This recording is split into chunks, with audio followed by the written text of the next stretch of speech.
Well, hello. It is June. June 2018. And that only means one thing. E3. Yes! E3. E3.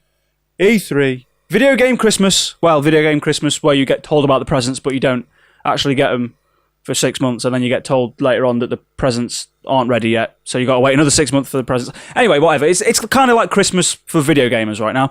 And we're already through day one. We've done Xbox, we've done Microsoft, we've done Bethesda.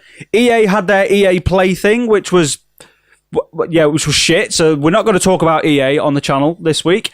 I'm just going to stick to the ones that are good and decent and actually tell us something we didn't already know. Yeah, we know everything you told us, EA. Everything. But you didn't have anything. You didn't have anything. So I'm going to ignore EA. I'm going to ignore that happened.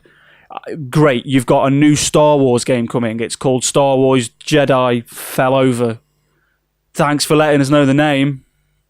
And then what? And then you show us Battlefront 2. Yeah, decent. Real good shout. So yeah, fuck that. Fuck them. We're going to move on to something that actually mattered. Something that was interesting. Microsoft had their Microsoft had their E3 press conference yesterday. It feels like it was 4 days ago now, but no, it was yesterday because a lot has happened since then. And it was pretty decent. Pretty decent indeed. And I've got notes. Lots of notes. That was probably really annoying on the mic. Lots of notes in this purple book of deliciousness. I'm going to be reading through the notes, the little tidbits that I made. Basically recap the conference game by game, kinda. Maybe I'll skip over some that don't matter. And give you my thoughts and opinions on what I make of Xbox's E3 press conference. They're not conferences really, are they? Because they're not like taking questions from the media briefing. They call them media briefings now? I don't know, whatever. Yeah, anyway, Xbox's media briefing. So it started out with Halo Infinite. There was a very nondescript trailer of a man walking on a beach and some dinosaurs. And then we saw Master Chief's helmet. Not the one in his trousers, the one he puts on his head. Yeah, Master Chief's helmet. Yeah, but it's confirmed that Master Chief is present in the game. This is called Halo Infinite. What that means, I don't know. I'm not a Halo guy. I don't know. But I'm not surprised that it is not a nominal Halo. So it's not Halo 6. Because I would imagine they'd be saving that to sell whatever next-gen consoling looks like in the future. But yeah, that was a very short trailer. You didn't really get much from it. Just that Halo Infinite exists. And that's about it. And then, what's his name came on stage? What's it? Phil? Yeah, big Phil Spencer. The legend, the man, the myth, the legend himself came on stage. Said there were 50 games going to be shown at the show, 18 exclusives, and 15 premieres. 15 premiere. Premiere is the American way. 15 premieres. Premiere. 15... How do you say it in Britain? Premiere. Like Premier Inn. Anyway, yeah, he moved on swiftly. He spoke for a little while. I hate that bit in the E3 conferences where they just chat shit for ages. It's irritating. They need to move on and get on with the games and show the trailers quickly. And thankfully, Microsoft did that after Phil had his little monologue at the beginning. The first thing they showed was Ori and the Will of the Wisps. Great. Another Ori game coming out in 2019. I mean... cool. I don't have any opinion on Ori and the Will of the Wisps. I never played the first one. It looks good. I mean, great. From there, we went on to a game from From Software called Sekiro. Sekiro, something of the Shadows. What was that called? I don't know. It's called Sekiro. It looks really cool. Originally, I thought it was going to be Tenchu or something like that, which would have been more my pace. I'm not very good at From Software games. As you probably know if you've watched any of the videos on the channel, Bloodborne nearly caused me to have a nervous breakdown.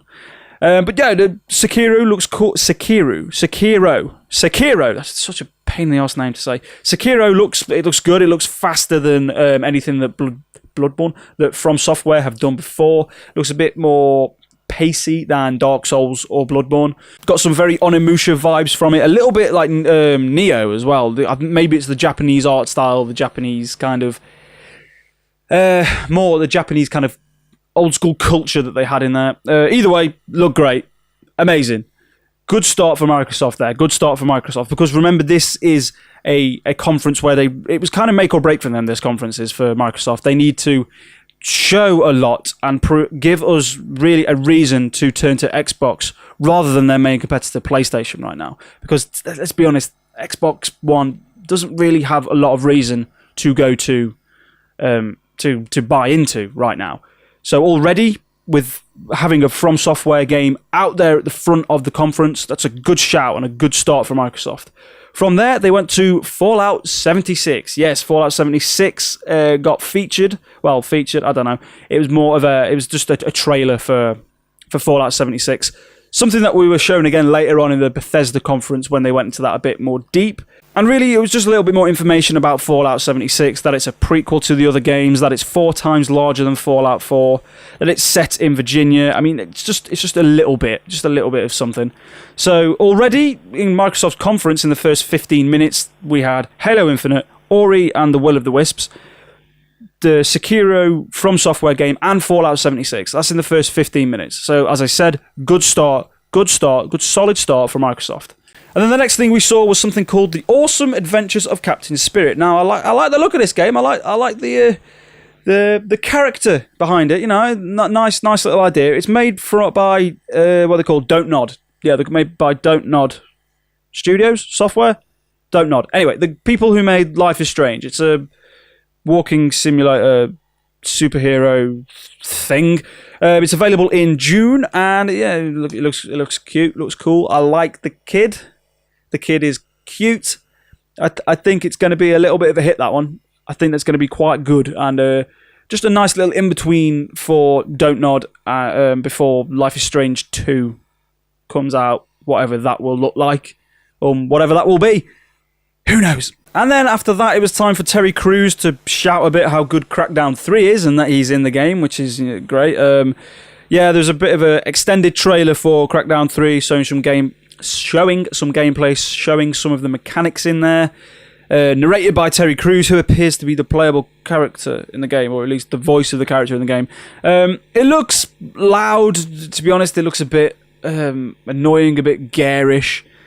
Really, I do think that Crackdown 3 has been in development for far too long, and to be honest, it belongs on last generation. It belongs on Xbox 360, on PS3. It's a very kind of Saints Row the Third vibe to it. I mean, gaming has moved so much further on than those third-person open-world like adventure games. Open-world games where you just blow up shit. I mean, like, come on, Xbox. I mean, you've been developing this game for a long fucking time now, and it still looks like toss.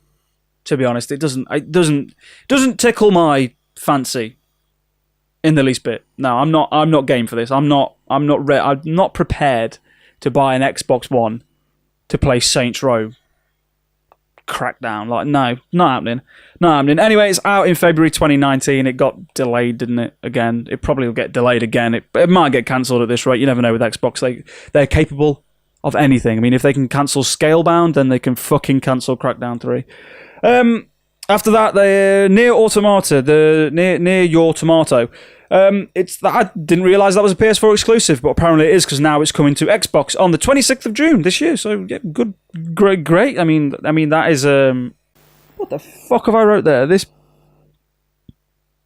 Yeah. All right, yeah, there's some. I couldn't read my fucking writing there, but yeah, it's something at least. After that, they moved swiftly on. I mean, that was the thing about this conference. It was very swift. The pace was very strong, very fast, very kind of frenetic pace. It was trailer, bam, bam, bam, game. It was kind of like how Sony did it 2 years ago when they announced God of War in that year, where they just did an hour of solid trailers. It was basically like that from Microsoft.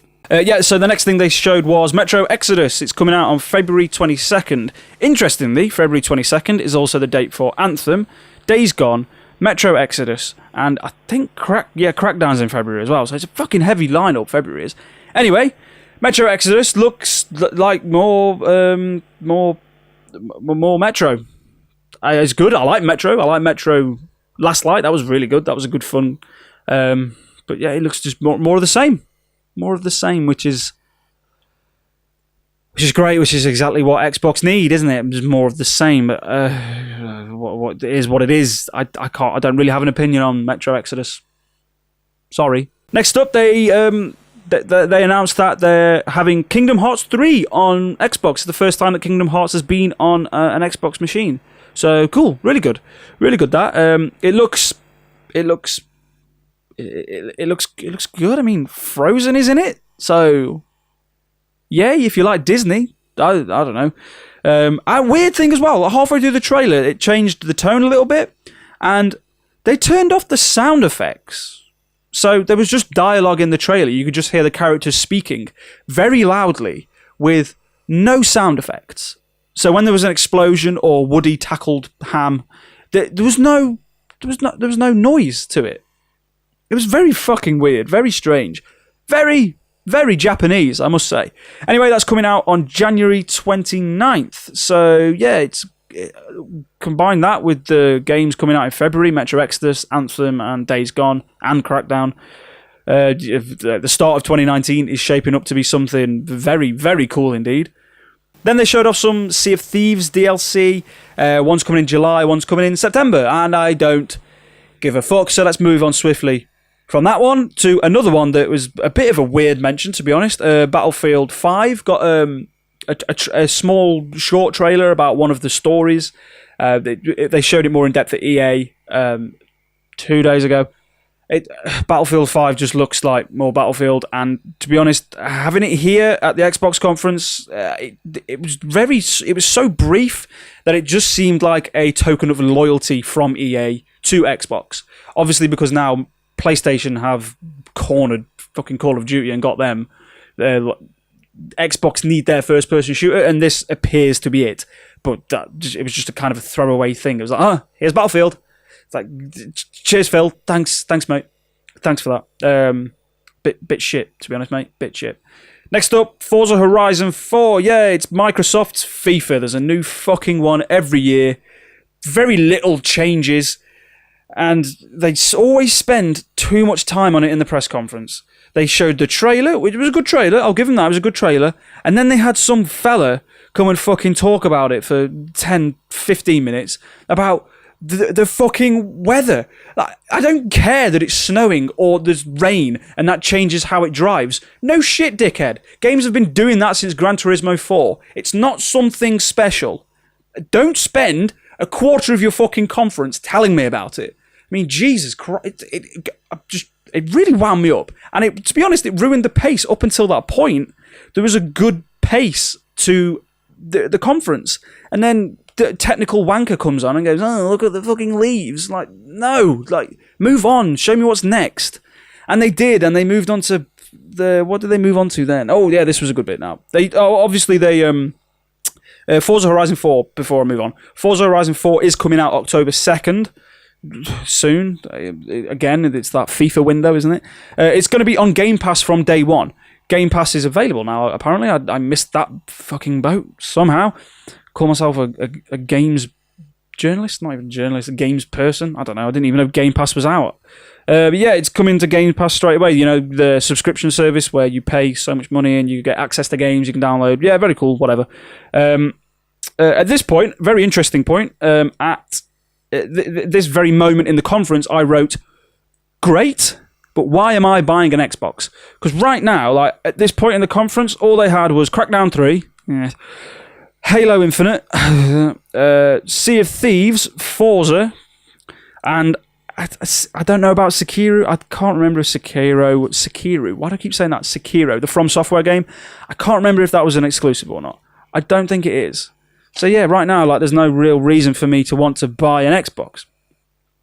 And then Big Phil comes back and answers my questions straight away. He comes up with some new things from Microsoft Studios. Not new games, but just some announcements. Basically, they've gone on a fucking spending spree and they've bought a bunch of studios. First up, they have formed a new studio called The Initiative that's supposed to be working on a story-driven game, narrative game, some first-party exclusive.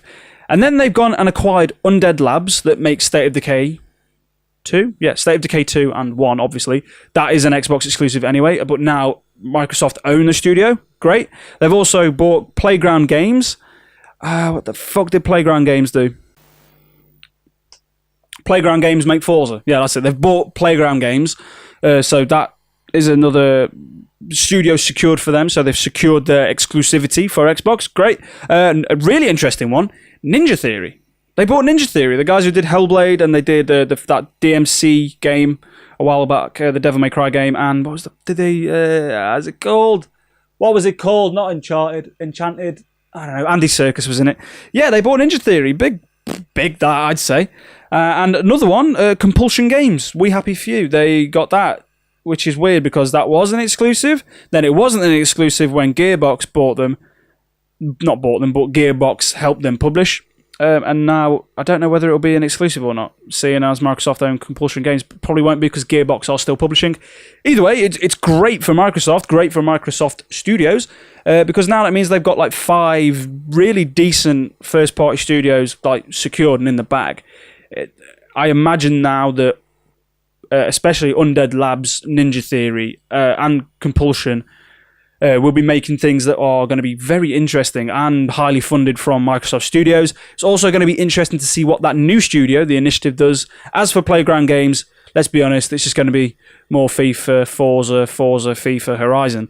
So I'm not really expecting much from them that I care about. Anyway, so after that brilliant announcement that I think really does give some sort of reason to look to Xbox in the future, maybe not right now, but in the future, we had the trailer for We Happy Few from Compulsion Games, and wow, it looks like Gearbox involvement with We Happy Few has helped a hell of a lot.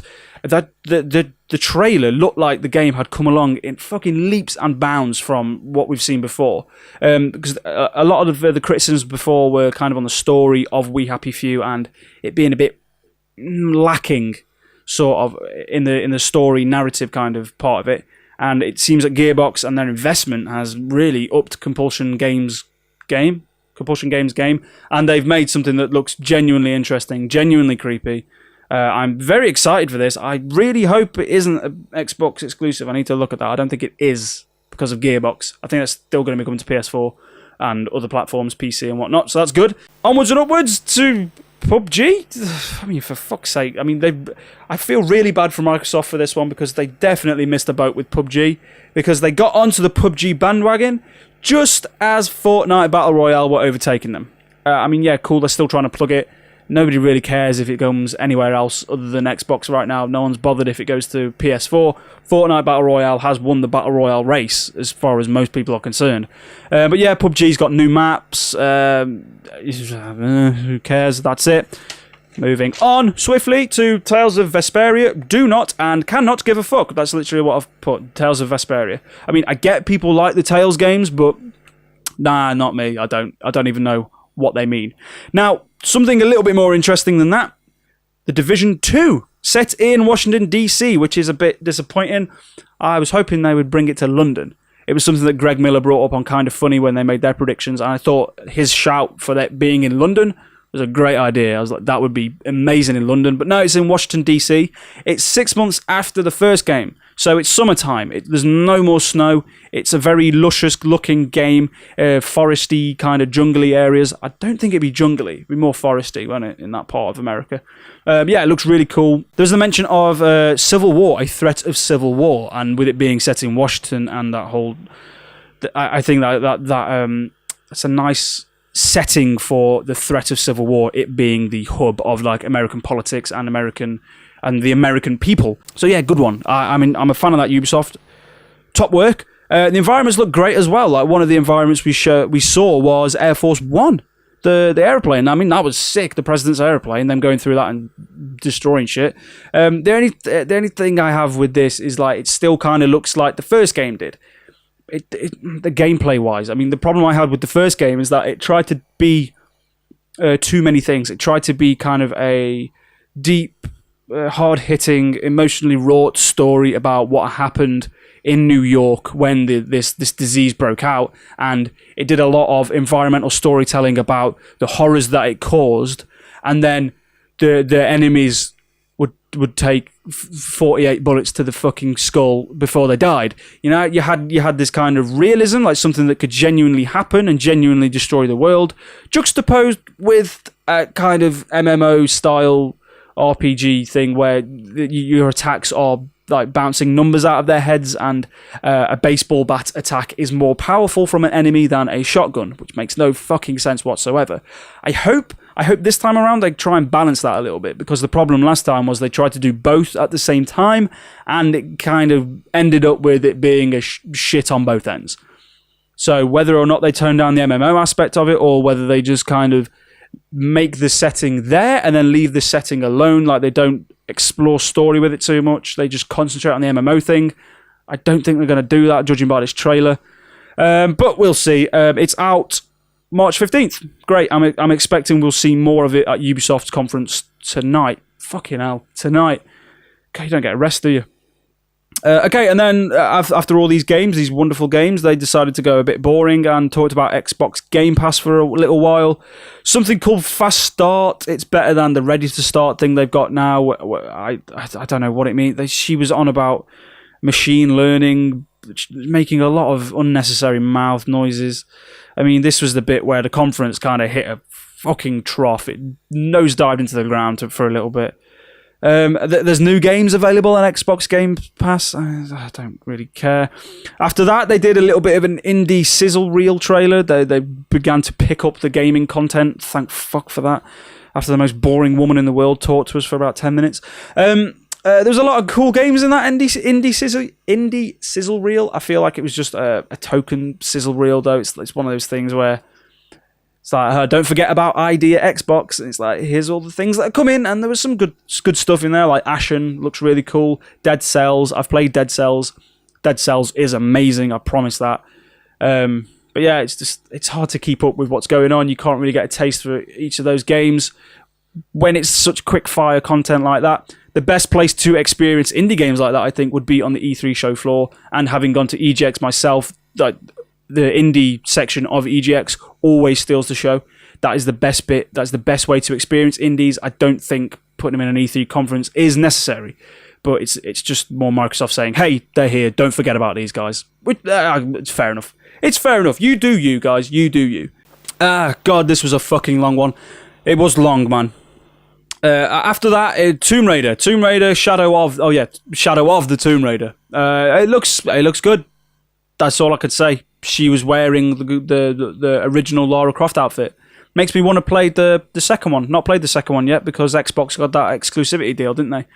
So I didn't care. So when it came out originally, I didn't have an Xbox. I didn't play it, and then I missed the boat with it. So now I need to catch up, and I don't really want to. Tomb Raider, Shadow of the Tomb Raider comes out September. It looks dark. Looks grim. Looks like it's going to be good. They're good. Like those Tomb Raider games are good, and that's all I can say about that. Next up, something that I really, really, really like the look of, a game called Session, which is basically Skate, all that everybody thought was going to be Skate 4. It's a Kickstarter thing, apparently. It's exclusive to Xbox, which is cool. Had a really sick soundtrack. Sounded like a young Eminem on the soundtrack. Don't think it was. And I really, really, really like it. I think that I want to play that. That's a reason for me to buy an Xbox, believe it or not. Yeah, I'd really like to play Session. I love Skate. I love skating games. I mean, if you've seen on the channel, I love Tony Hawk's Pro Skater. You know how much that means to me. I think skateboarding games are a genre that's kind of died away, and I want to see it come back. I really want to see it come back. Next, Black Desert. It was some sort of MMORPG, a Japanese kind of looking MMORPG. A cool trailer, but it kind of puts me off that it's online and it's an MMO. Yeah, whatever. I mean, it's an exclusive, so it's another reason to buy an Xbox, I suppose. Anyway, yeah, moving on to something that is also Japanese, but something I actually do care about. One of my favourite game franchises of all time, Devil May Cry, is returning with Devil May Cry 5. Not Ninja Theory, nothing like, none of that. They're not having a black-haired Dante anymore. No, back to Capcom. No Ninja Theory shit. Original developer. Nero is back from Devil May Cry 4. Yes, fucking yes. I am 100% in on this. And Dante was in that trailer at the very end on his motorbike. Just give me that game now. Give me that game. I don't care what else you've got. Just stop everything. Get video games. Stop. Make Devil May Cry 5 and then start again, please. Please. I just want that game now. And fucking hell, we are on the last stretch of Microsoft's conference. The last 2 pages of my notes. Right. Yeah, last 2 pages of my notes.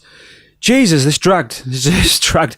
Cuphead DLC. Yeah, they keep on milking it. It's called the Delicious Last Course DLC.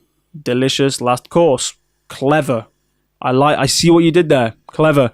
Yeah, they're going to keep on milking it. I mean, why the fuck not? Cuphead was a hit. Go for it. Then there's another thing called Tunic, which basically looks like Fez meets Journey, and then they just throw a fox in there. Yeah, great. This one was a big one. Jump Force. Basically, anime Smash Bros. I mean, I am 100% down for this. Goku was there. Frieza was there. They got characters from Naruto, from Death Note, all just like throwing shit. Just kicking each other's arse through the Japanese streets. I'm down for that. They're amazing. Top work. If that's an Xbox exclusive, then they can take my money. I really should have made a note if they were exclusives. I don't think they were. But yeah, Jump Force looks fucking incredible. I'm definitely going to be on board with that game. Another game I'm going to be on board with as well, Dying Light 2. Yay, more zombies. That's not going anywhere anytime soon, is it? Great, that fucking thing that genre will not die, will it? Yeah, anyway, the thing with Dying Light 2, their slogan was, the world is yours. Basically, your choices have consequences, which is a thing we hear in a lot of games nowadays.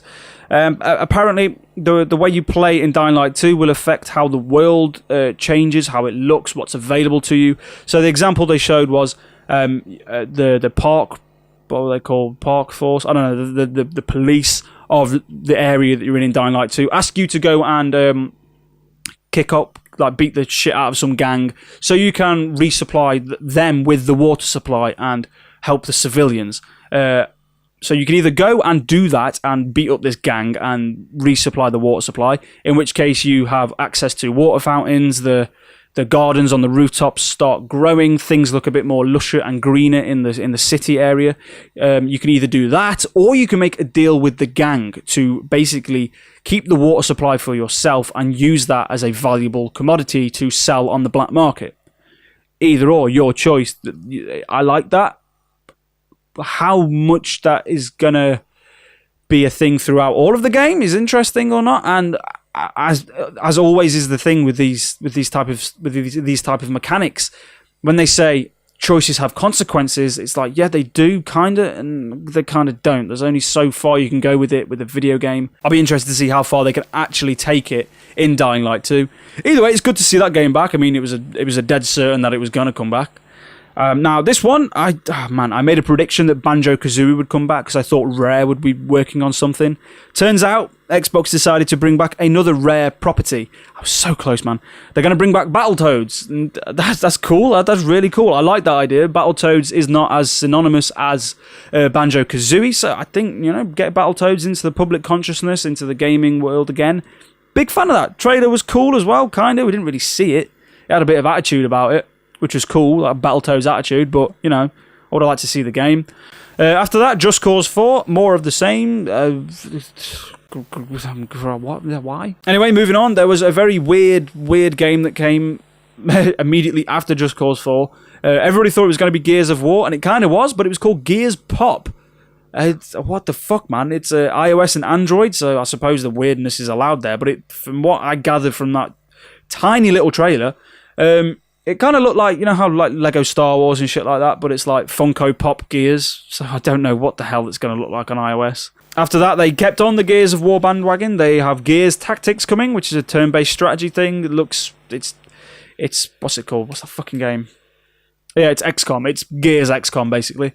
After that, they actually did Gears of War proper with Gears 5. So yeah, a nice trio of Gears games for Xbox, really, and they kind of built up the momentum to the proper Gears 5 reveal. I mean, not my thing, honestly. Gears of War never has been my thing. I don't get it.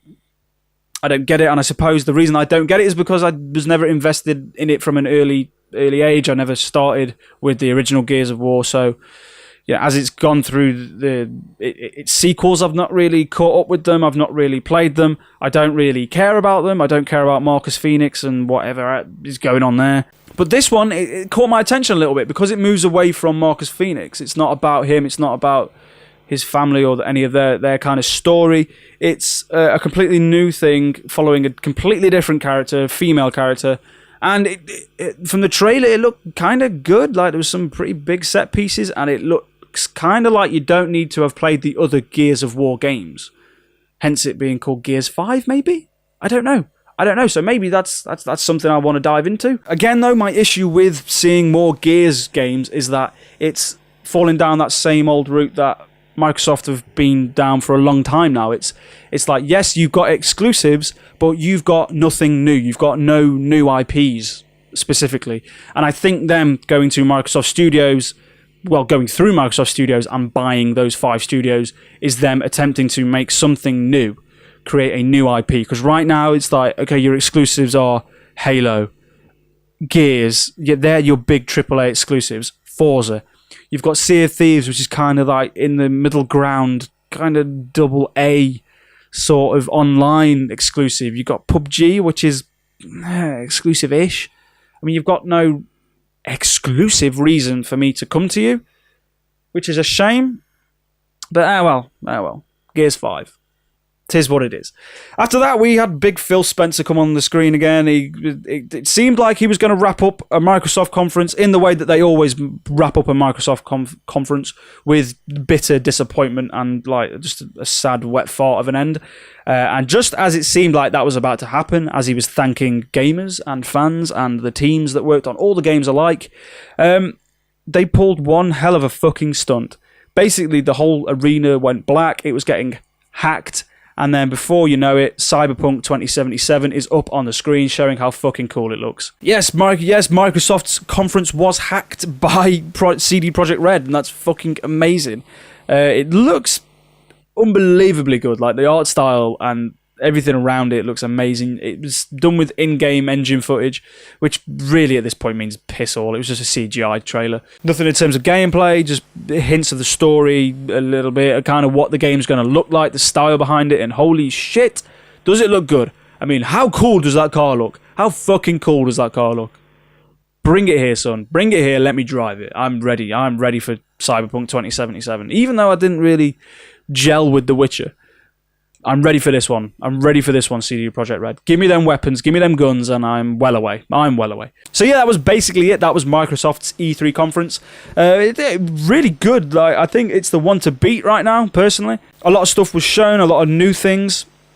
A bit disappointing on the exclusive side of things. I still feel like they need that exclusive reason to go over to Xbox. I think in the coming years they're going to have it. I think this is the start of them going towards it, especially with those new studios they've bought. But otherwise, I'm still on the fence about Xbox. I'm still on the fence about whether or not to jump in and get it. I like their messaging as well about them their console being the best place to play. I genuinely think they might be onto something there. Because obviously the Xbox One X is the most powerful console, and it is going to be the best place to play any of these third-party games. Thing is, how much does that matter to you? To me, right now, I can cope with the bog-standard PS4, that's fine. And to be honest, I'd probably just get a PS4 Pro.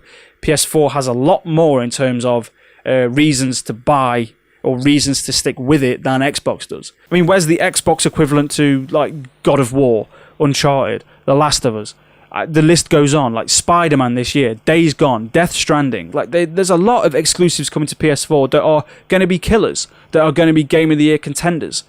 Microsoft hasn't had that for a long time, and I don't think this conference showed that it's going to be having it anytime soon. It showed that it's going to have it in the future, which is promising. But really, the standout for this conference was the third-party stuff. The third-party stuff looks fucking sick. It's a great time to be a gamer. It's a great time to be a gamer, no matter what you play on. Xbox is really kind of turning it around. They're heading, their trajectory is kind of dipped, and now it's going in the right direction. I like it. I like it a lot. So yeah, great. Right now, the ones to beat. Sony have got a lot of work to do. Don't forget Ubisoft. Ubisoft came out with a killer one last year. Then again, there's always Nintendo as well. Nintendo are fucking shit hot at this kind of thing. And they've got a stellar year with a momentum behind them and a lot coming in the future. So exciting stuff. Anyway, I'm going to stop. I think I've rambled long enough. If you like this video, please give me a thumbs up, subscribe to the channel, share it with your friends. I'm going to be doing E3 reactions all week. So today, 2 videos, probably. This one and Bethesda's, which I'm going to film in a second. Tomorrow, Ubisoft and PS4, PlayStation, Sony one, and then Nintendo. Maybe I'll touch on Square Enix depending on whether or not they do something incredible. I'm not assuming they will. It's Square. But yeah, over the coming week, there's going to be 5, maybe 6, maybe 7. I might do EA. I might do a thing on EA. So please subscribe to the channel. Don't miss out on that content. It will change your life, probably. And until next time, my friends,